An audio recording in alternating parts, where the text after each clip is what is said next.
നിലമ്പൂർ ഉപതെരഞ്ഞെടുപ്പിൽ UDF വിജയിച്ചില്ല എങ്കിൽ അത് ഏറ്റവും ബാധിക്കുന്നത് പ്രതിപക്ഷ നേതാവ് VD സതീശനെ ആയിരിക്കും എന്നുള്ളതിൻ്റെ സൂചനയാണ് പുറത്തു വരുന്നത്. കാരണം PV അൻവർ മുഴുവൻ ആരോപണവും അദ്ദേഹത്തിൻ്റെ മേലിലാണിപ്പോൾ കെട്ടിവച്ചിരിക്കുന്നത്. പ്രതിപക്ഷ നേതാവ് VD സതീശനെതിരെ അതിരൂക്ഷവുമായ വിമർശനവുമായി എത്തിയ PV അൻവർ ഹിറ്റ്ലറിനോടാണ് അദ്ദേഹത്തെ ഉപമിച്ചിരിക്കുന്നത്.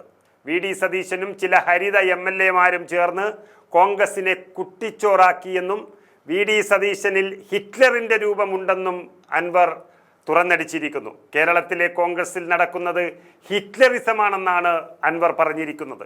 ഈ നേതൃത്വമാണ് മുന്നോട്ട് പോകുന്നതെങ്കിൽ UDF ജയിക്കില്ല എന്നും അൻവർ വ്യക്തമാക്കിയിരിക്കുന്നു.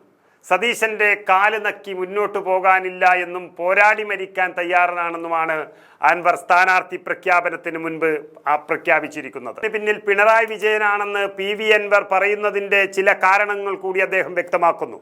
അൻവറിനെ അടുപ്പിക്കരുത് എന്നാണ് പിണറായിയുടെ നിർദ്ദേശമെന്നും പിണറായി വിജയൻ്റെ സഹായമില്ലെങ്കിൽ പറവൂരിൽ VD സതീശന് വിജയിക്കാനാകില്ലെന്നും അൻവർ വ്യക്തമാക്കുന്നു. അജിത് കുമാറിനെ DGP-ആയി പ്രൊമോട്ട് ചെയ്യാൻ നീക്കം നടക്കുന്നുവെന്നും ഇതിനെതിരെ ശക്തമായി പ്രതികരിക്കണമെന്നും VD സതീശനോട് താൻ പറഞ്ഞിട്ടുണ്ടായിരുന്നു. പക്ഷേ VD സതീശൻ അതിനെതിരെ മിണ്ടിയില്ല എന്നും അൻവർ ഇവിടെ വെളിപ്പെടുത്തുകയാണ്. സുജിത് ദാസ് IPS-നെ തിരിച്ചെടുത്തപ്പോൾ VD സതീശൻ മിണ്ടിയോ എന്നും അൻവർ ചോദിക്കുകയാണ്. ഇതൊരു നെക്സസിൻ്റെ ഭാഗമാണ്. ഇനി സ്വയം കൊലയ്ക്ക് നിന്നുകൊടുക്കാൻ താൻ ഇല്ലെന്നും PV അൻവർ വ്യക്തമാക്കുകയാണ്. അങ്ങനെ വരുമ്പോൾ അൻവർ ഉണ്ടാക്കിക്കൊടുത്ത ഒരവസരം UDF-ന് ഗുണം ചെയ്തില്ല എങ്കിൽ അത് അൻവർ പിന്തുണയില്ലാതെ എന്ന് തന്നെ ഉറപ്പിക്കേണ്ടി വരും. അൻവർ എന്തുകൊണ്ട് കോൺഗ്രസിന് നഷ്ടപ്പെട്ടു എന്നൊരു ചർച്ച വരുമ്പോഴാണ് അവിടെ VD സതീശൻ പ്രതിയാകുന്നത്. അതുകൊണ്ട് പ്രതിപക്ഷ നേതാവ് സതീശന് ഈ വിജയം അനിവാര്യമാണ്. അൻവറിൻ്റെ ആ പ്രഖ്യാപനം നമുക്ക് കേൾക്കാം. നമുക്ക് തീർക്കണം എന്ന് പറഞ്ഞു. അദ്ദേഹം എയർപോർട്ടിൽ നിന്ന് മഞ്ചേരി എൻ്റെ അടുത്തെത്തിയപ്പോഴേക്കും വലിയ പ്രഖ്യാപിച്ചു. അപ്പോഴും ഈ സാധു ഈ വിവരം അറിയുന്നില്ല. അപ്പോൾ ഇറങ്ങിയപ്പോൾ തന്നെ ഞാൻ ഇതിനെ കാണിച്ചു കൊടുത്തു. പ്രഖ്യാപിച്ചല്ലോ എന്ന് പറഞ്ഞു. അദ്ദേഹം തരിച്ചിങ്ങനെ നിന്നു. ഒരു വാക്ക് തൂക്കിക്കൊല്ലാൻ കൊണ്ടുപോകുന്ന എന്നോടൊരു വാക്ക് പറഞ്ഞില്ല. എൻ്റെ വിഷമം പറഞ്ഞു. എത്ര കാലമായി കോൺഗ്രസിന് വേണ്ടി കയ്യിലെത്തുന്നു. ഈ പിണറായിക്കെതിരെ അതിശക്തമായി പറയുന്ന കോൺഗ്രസ് കേരളത്തിലെ മുഴുവൻ കോൺഗ്രസ് പ്രവർത്തനം ഇഷ്ടപ്പെടുന്ന കാരണവർ, ഇന്ന് കോൺഗ്രസ് പാർട്ടിയിലെ കാരണവർ ഏകദേശം പിണറായിൻ്റെ പ്രായം അദ്ദേഹത്തിനുണ്ട്. ഞങ്ങൾ ഒരുമിച്ച് പഠിച്ചവരാ. 80 വയസ്സ് കിടക്കുക. അതിൻ്റെ ഒരാഴ്ച മുമ്പാണ് അദ്ദേഹത്തെ ആ സ്ഥാനത്ത് നിന്ന് മാറ്റപ്പെടുന്നത്. AICC-യുടെ വർക്കിംഗ് കമ്മിറ്റി മെമ്പറാണ് അദ്ദേഹം. ഒരു വാക്ക് ആ പ്രഖ്യാപിക്കുമ്പോൾ ഹലോ സ്വരേട്ടാ ഞങ്ങളിങ്ങനെ പ്രഖ്യാപിക്കുന്നുണ്ട് പറഞ്ഞോ ചോദിച്ചോ. എന്ത് മര്യാദയാണ് ഈ VD സതീശനിൽ നിന്ന് ഇനി പ്രതീക്ഷിക്കേണ്ടത്? നിങ്ങൾ ചോദിക്കൂ സുധാകരേട്ടനോട്. അദ്ദേഹം കളവൊന്നും പറയുന്നതിൽ വിശ്വാസം എനിക്കില്ല. നിങ്ങൾ ചോദിക്കൂ. അപ്പം ആരെ കണ്ടിട്ട് ഇനി ഞാൻ നിൽക്കണം? ഇതാണ് ഇതിൻ്റെ വസ്തുത. അതായത് ഈ പറയുന്ന VD സതീശനും ആ ചുറ്റും നിൽക്കുന്ന ഉപജാപക സംഘങ്ങളും പറയപ്പെടുന്ന കഴിഞ്ഞ കാലത്തെ ഹരിത MLA-മാർ ഇതിലെ ഒരു വിഭാഗവും ഈ കോൺഗ്രസിനെ കുട്ടിച്ചോറാക്കി കോൺഗ്രസിലെ ഉത്തരവാദിത്തപ്പെട്ട കാരണവന്മാരായി ഇന്ന് തിളങ്ങി നിൽക്കുന്ന മുല്ലപ്പള്ളി സാർ ഉൾപ്പെടെ AK ആൻ്റണി സാർ ഉൾപ്പെടെ സുധീരൻ സാർ ഉൾപ്പെടെയുള്ള മുഴുവൻ നേതാക്കന്മാരെയും സൈഡ് ലൈൻ ചെയ്തുകൊണ്ട് ഞങ്ങൾ നേടും ഞാൻ തീരുമാനിക്കും. ഒരു ഹിറ്റ്ലറിൻ്റെ രൂപം നിങ്ങൾക്ക് കാണുന്നുണ്ടോ ഈ വ്യക്തിയിൽ? ഇന്നത്തെ ഈ അവസാനത്തെ ആ പ്രഖ്യാപനമൊക്കെ നിങ്ങൾ കണ്ടില്ലേ? വാതിലടച്ചു. ഹിറ്റ്ലറിസം അതാണ് ഇന്ത്യൻ നാഷണൽ കോൺഗ്രസിലെ കേരളത്തിൽ നടക്കുന്നത്.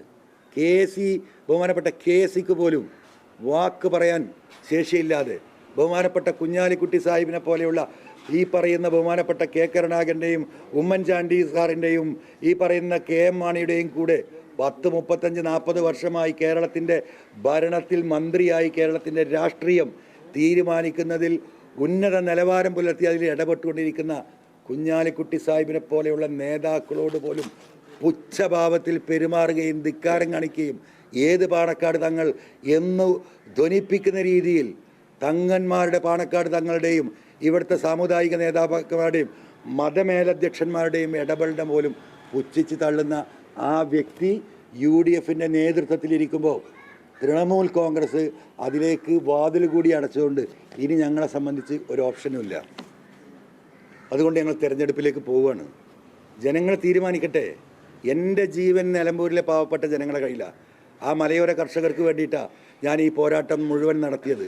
അവരുടെ കാർഷിക പ്രശ്നങ്ങൾ, അവിടുത്തെ വന്യമൃഗ ശല്യം, ഈ പോലീസിൻ്റെ അക്രമം, തൊഴിലാളികളുമായിട്ടുള്ള ബന്ധപ്പെട്ട പ്രശ്നം, ഈ പറയുന്ന ടാപ്പിംഗ് തൊഴിലാളികളുടെ പ്രശ്നം, ഈ പറയുന്ന എന്താ പറയുക കുടുംബശ്രീയുമായി ബന്ധപ്പെട്ടിട്ട് അവർക്ക് സബ്സിഡി കൊടുത്തിട്ട് 4-5 വർഷമായി. ഇങ്ങനെ ജനങ്ങളുടെ നിത്യജീവിതം, ഓട്ടോറിക്ഷ തൊഴിലാളികളുടെ പ്രശ്നം, വഴിയോര കച്ചവടക്കാരുടെ പ്രശ്നം, ജീവിതത്തിൻ്റെ രണ്ടറ്റം മുട്ടിക്കാൻ 18 മണിക്കൂറും കഠിനാധ്വാനം നടത്തുന്ന പാവപ്പെട്ട മനുഷ്യർക്ക് അവരുടെ ജീവിതത്തിൻ്റെ രണ്ടറ്റം മുട്ടിക്കാൻ ഈ ഗവൺമെൻറ്റിൻ്റെ ചില നിലപാടുകൾ ശരിയാവുന്നില്ല. പ്രയാസത്തിലാണ് ഇവിടുത്തെ പാവപ്പെട്ട കമ്മ്യൂണിസ്റ്റുകാർക്ക്, സഖാക്കൾക്ക് ഗവൺമെൻറ്റിൽ നിന്ന് നീതി ലഭിക്കുന്നില്ല. ഉത്തരവാദിത്തപ്പെട്ട പാർട്ടി നേതാക്കന്മാരെ അപമാനിച്ചു വിടുന്നു കേരളത്തിലെ ഉദ്യോഗസ്ഥന്മാരും പോലീസും. ഇത് പറഞ്ഞതിൻ്റെ പേരിൽ ആ ഗവൺമെൻറ്റിൽ നിന്ന് ഇറങ്ങി വന്നവനാണ് ഞാൻ. ഇവിടെയാണ് എൻ്റെ കത്രിക പൂട്ടിട്ട് പൂട്ടുന്നത്. നിങ്ങൾ എഴുതി വെച്ചോ. എനിക്കെൻ്റെ പ്രിയപ്പെട്ട നിലമ്പൂരിലെ ജനങ്ങളോട് ഒറ്റ വാക്കേ പറയാനുള്ളൂ. എൻ്റെ കയ്യിലൊന്നുമില്ല. നിങ്ങൾക്ക് വേണ്ടി ഈ ഇത്രയും കാലം ഞാൻ നടത്തിയ പോരാട്ടം, 9 വർഷം ഞാൻ അവിടെ നടത്തിയ വികസന പ്രവർത്തനം, ദുരിതങ്ങളിൽ, ആശുപത്രിയിലെ പ്രയാസം, എല്ലാത്തിലും ഒരു MLA-ക്ക് അപ്പുറം നിങ്ങളുടെ ഒരു സഹോദരനായി നിന്ന് ഞാനൊരു ബേക്കറിയിലും കയറി, AC ബേക്കറി കയറി. ഞാൻ നിലമ്പൂരിൽ ചായ കുടിക്കാറില്ല, പൊതുവിൽ ഞാൻ കുടിക്കാറില്ല. അവിടുത്തെ സാധാരണ വഴിയോര കച്ചവടക്കാരന് അവൻ്റെ അടുത്ത് നിന്ന് ഒരു ബുൾസൈ, ഒരു കട്ടൻ ചായയും വാങ്ങിയാൽ അവന് 100 റുപ്യ കിട്ടുമല്ലോ. ആ ഉദ്ദേശത്തിൽ നടക്കുന്ന അവർക്ക് വേണ്ടി പറഞ്ഞിട്ടാണ് ഞാൻ ഇവിടെ എത്തിയത്. അപ്പോൾ ഇപ്പോൾ എൻ്റെ ജീവൻ പോലും അപകടത്തിലാണ്. ഒരു ഭാഗത്ത് പിണറായിയാണ്, ഒരു ഭാഗത്ത് സതീശനാണ്, ഒരു ഭാഗത്ത് RSS ആണ്. ഇത് മൂന്നും കൂടിയിട്ട് എന്നെ ഞെക്കിപ്പിഴിയാനുള്ള തീരുമാനമാണ്. ഞാൻ ഈ 2026 തെരഞ്ഞെടുപ്പ് വരെ ഒരു പക്ഷേ ജയിച്ചിരിക്കും. അല്ല, ജനങ്ങൾ നിലമ്പൂരിൽ എന്നെ കൈവിട്ടാൽ ഞാനുണ്ടാകും എന്ന പ്രതീക്ഷ എനിക്കില്ല.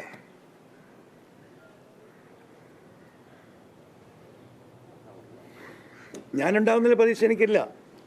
എൻ്റെ വിധി അതാണെങ്കിൽ അത് നടക്കട്ടെ എന്നാണ് എൻ്റെയും തീരുമാനം. കാരണം പരിശുദ്ധ ഖുർആനിൽ ഒരു വാചകമുണ്ട്, നിങ്ങളുടെ മരണം മുൻകൂട്ടി നിശ്ചയിക്കപ്പെട്ടതാണ്.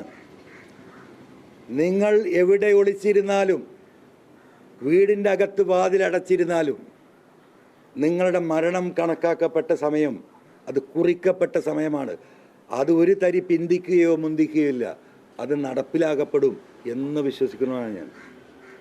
അതുകൊണ്ട് ആ മരണത്തെ ഞാൻ ഭയപ്പെടുന്നില്ല. ഞാൻ എൻ്റെ ജീവൻ നിലമ്പൂരിലെ ഈ പറയപ്പെടുന്ന പാവപ്പെട്ട ജനങ്ങൾക്ക് വേണ്ടിയിട്ട് ഞാൻ സമർപ്പിക്കുകയാണ്. ഈ പറയുന്ന താല്പര്യക്കാരായ നേതാക്കളുടെ താല്പര്യത്തിന് വേണ്ടാണോ? അതാണോ രാഷ്ട്രീയം? അതല്ല. ഈ ജനങ്ങൾക്ക് വേണ്ടി പറഞ്ഞ നിങ്ങൾക്ക് വേണ്ടി എൻ്റെ MLA-യും എൻ്റെ പദവികളും എൻ്റെ സൗകര്യങ്ങളും മുഴുവൻ ത്യജിച്ച് നിങ്ങളോടൊപ്പം പോരാട്ടത്തിന് നിങ്ങളെ വിശ്വസിച്ച്, എൻ്റെ കയ്യിൽ ഈ പറയുന്നത് പോലെ അപ്പുറത്ത് 97 MLA-മാരും മുഖ്യമന്ത്രിയും ഒഴുകിക്കൊണ്ടിരിക്കുകയാണ്. മുഖ്യമന്ത്രി ഇന്ന് മണ്ഡലത്തിലുണ്ട്. അപ്പുറത്ത് 43-42 MLA-മാരും MP-മാരും ഈ നാട്ടിലെ മുഴുവൻ തന്നെ എല്ലാവരും ഇവരെയൊക്കെ കൂടെ ഉണ്ടാവും. എൻ്റെ കൂടെ വരാൻ ഒരാളില്ല, മൂന്നാമതൊരാൾ ഇതിലേക്ക് വരാനില്ല. ഈ ഇവിടെ നിൽക്കുന്ന ഈ പാവപ്പെട്ട തൊഴിലാളികളല്ലാതെ ഇതേപോലെ എന്നെ കാത്തിരിക്കുന്ന പാവപ്പെട്ട മനുഷ്യർ, പാവപ്പെട്ട സ്ത്രീകൾ. ഈ നാട് നേരിടുന്ന ഏറ്റവും വലിയ വിഷയം നിങ്ങൾക്കറിയാം, മയക്കുമരുന്നാണ്. ഒരു സ്റ്റെപ്പ് എടുക്കാത്ത ഗവൺമെൻറ്റാണ്. മയക്കുമരുന്നിനെതിരെ പറയും മുഖ്യമന്ത്രി രാസലഹരി. മദ്യം ഒഴുക്കുകയാണ്. മദ്യഷാപ്പുകൾ ആരംഭിച്ചുകൊണ്ടേയിരിക്കുന്നു. KSRTC ബസ് സ്റ്റാൻഡിൽ മദ്യശാലകൾ തുടങ്ങാൻ തീരുമാനമെടുത്ത ഗവൺമെൻറ്റാണ് ഈ ഗവൺമെൻറ്.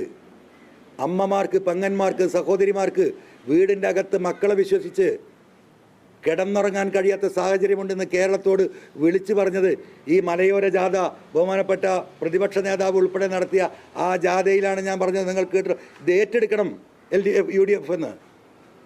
ഇപ്പോൾ കുറേ നാടകം നടന്നു, കുറേ ആളുകളെ അറസ്റ്റ് ചെയ്തു പോകുന്നില്ല. 317 ആളുകൾ ഈ ജനുവരി പിറന്നതിന് ശേഷം കേരളത്തിൽ മരണപ്പെട്ടു. ഭൂരിപക്ഷവും സ്ത്രീകളാണ്, സഹോദരിമാരാ, അമ്മമാരാണ്, ഭാര്യമാരാണ്. അതിനെതിരെയുള്ള പോരാട്ടം നമ്മൾ തുടരും. അതിന് നിങ്ങൾ എൻ്റെ കൂടെ നിൽക്കണം, എന്നെ സഹായിക്കണം. നിങ്ങൾക്ക് വേണ്ടിയാണ്. ഞാനല്ല സ്ഥാനാർത്ഥി. നിലമ്പൂരിലെ ഓരോ വോട്ടറും സ്ഥാനാർത്ഥിയാണ്.